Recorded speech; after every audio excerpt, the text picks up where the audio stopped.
Welcome all. Dear students, today we'll perform VI characteristics of PN junction diode and Zener diode.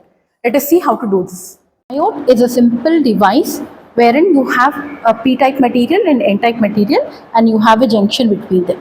So this is a symbolic representation of a diode. So diode is a basically simple electronic device in which you have a conventional flow of current only in one direction. So here is a circuit for forward bias of the diode. So diode can be connected either in the forward bias or reverse bias. So now once you connect it in the forward bias is the positive of the diode is connected to the positive of voltmeter and negative of the diode is connected to the negative of the voltmeter. So this is the forward bias connection. You can see here diode is connected in parallel to voltmeter, and this cross symbol indicates that it is a variable source and we are using 0 to 2 volts variable source here. Then we have a resistor here, and also a milliammeter is connected here in series. So this is the forward bias connection. Now if you look at the reverse bias connection is just opposite to the diode what we have connected earlier. That is, negative of the diode is connected to the voltmeter and positive of the diode is connected to the negative of the voltmeter. So this is a reverse bias connection. Now let us see, and also the ammeter is replaced with the microammeter here. Milliammeter is replaced with the microammeter here. So let us see how to perform this experiment on the board. So here we have the board, that is PN junction diode and Zener diodes are mentioned on the board, and this is a characteristic board.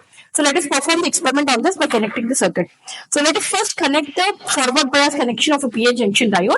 So for this, as we mentioned here, we have a parallel connection between a diode and the voltmeter.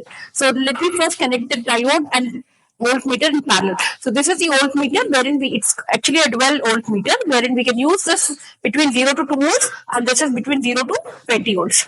So let us connect the positive of the voltmeter to the positive of the diode. Here we have 3 different set of diodes. We can choose any one of them. Now similarly, the negative of the voltmeter is connected to the negative of the diode. Now this is your first connection done already.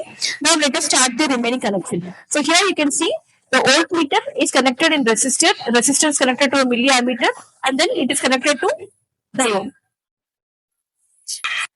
So now voltmeter and the diode is already connected. Now let us start the remaining connection. Now this is a variable supply here. As I mentioned, this is a dual power supply. It can be used between 0 to 2 volts. And we can also connect this. Here we have one more supply here. This is from 0 to 20 volts. So let us take the 0 to 2 volts loop. Connect the positive of the voltmeter to the resistor. From the resistor, it is connected to the ammeter.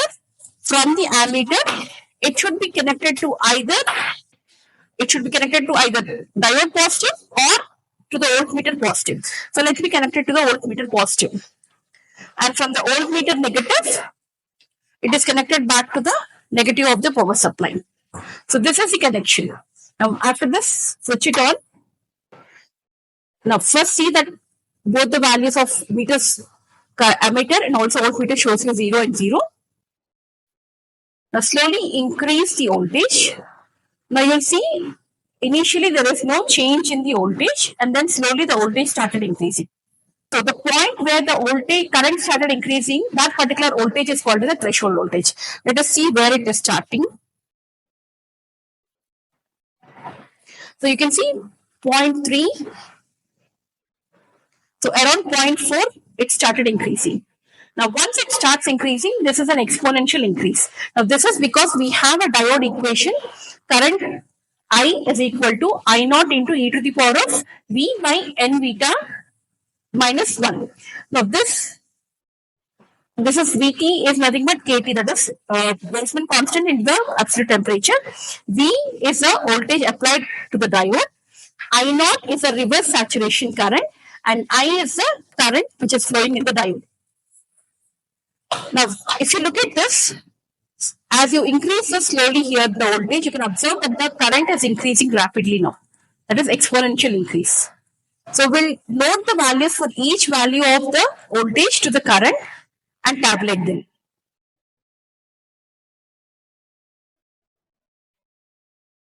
So around 0.8, it is showing you the maximum value. So we'll stop this here. Now we'll connect it in the reverse bias. For reverse bias, we'll just interchange the positive and the negative of the diode. And Because we need a much more voltage here, we'll take the 0 to 20 volt supply and change this to 20 here, this to microamperes. Now let us calibrate this to 0 first. Let us see that you have 0 reading on both voltmeter and also ammeter. Now once this is 0, we'll start the values. See, as I increase the voltage, you'll see that there is a change in the current. So corresponding changes of current to the voltage, we have to tabulate them.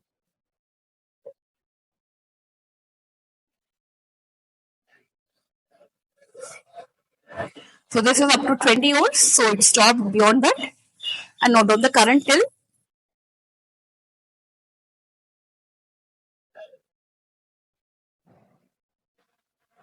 yes.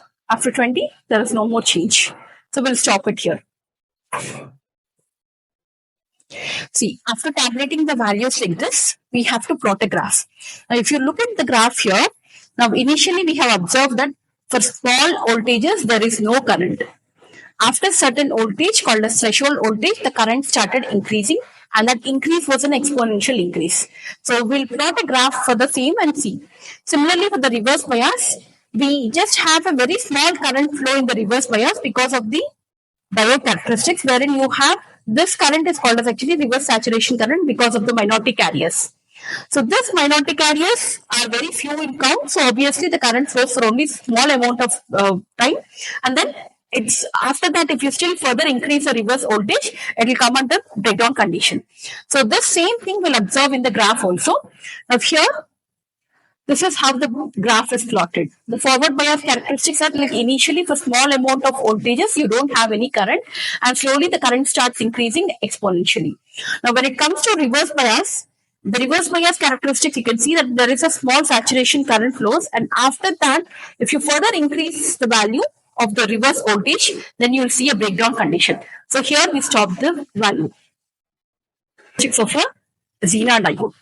Now, basically, a Zener diode is used for Zener regulation. That is in the reverse bias. Zener diode is specially used in the reverse bias for voltage regulation.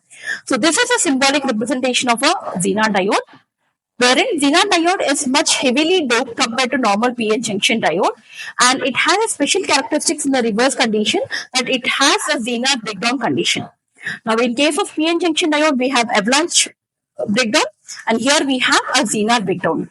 So let us see how to perform the experiment. Now here, the two circuits are connected here. This is a forward bias and this is the reverse bias one. So the circuit is similar to normal PN junction diode, wherein we just replace the PN junction diode with a Zener diode. So in the forward condition, the positive of the diode is connected to the positive of the voltmeter and negative of the diode is connected to the negative of the voltmeter. And here we use a milliammeter. And at the same time, like the supply here is between 0 to 2 volts.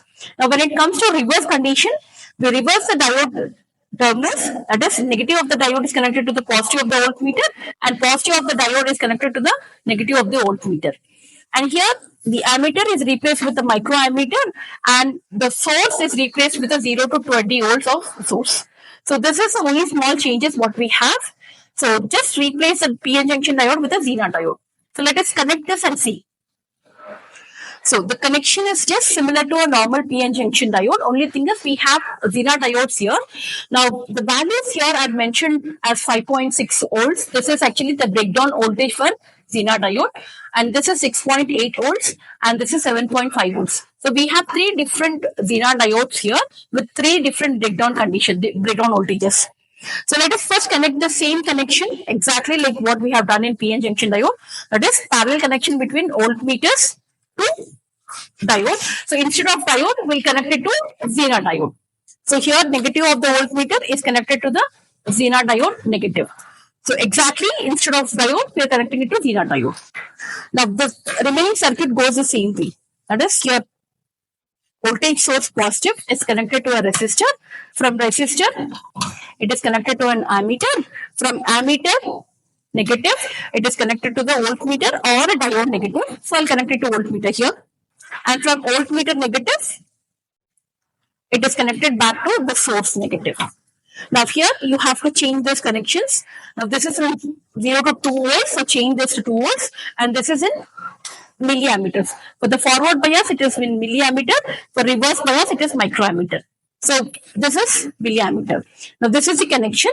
Let us see how to perform the experiment. Now the characteristics of Zener diode in forward bias are just like a normal PN junction diode. So if you see here, as I increase the voltage, initially there is no change in the current for small voltages, and as I increase the voltage, you will see that the diode current also starts increasing and diode starts working now. So, and this increase is an exponential increase. So, note down the corresponding current and voltage values and switch it off. Now, let us connect the diode in the reverse bias. So, the speciality of this diode is in the reverse bias. So, we'll just interchange the positive to negative here, and for reverse bias, I want 0 to 20 volts, so I'll just connect it here and interchange these values also. That is from 0 to 20 here, and it should be in microammeter. So here, that's it. In the same connection, only thing is we have to interchange these two and change these connections. Now let us see how to perform this. The first thing is you have to calibrate this to 0. Whenever we perform any experiment, first see that the values are 0, then start the connections and then start the working. So here, now you can see both of them are 0 and 0.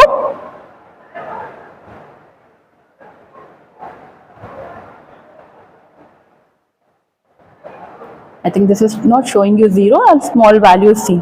Fine, no issues. We'll just increase the value. Yes, I think now it is showing 0.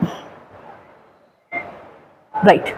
So now start the voltage, increase the voltage slowly. You will see that the correspondingly there is change in the current also.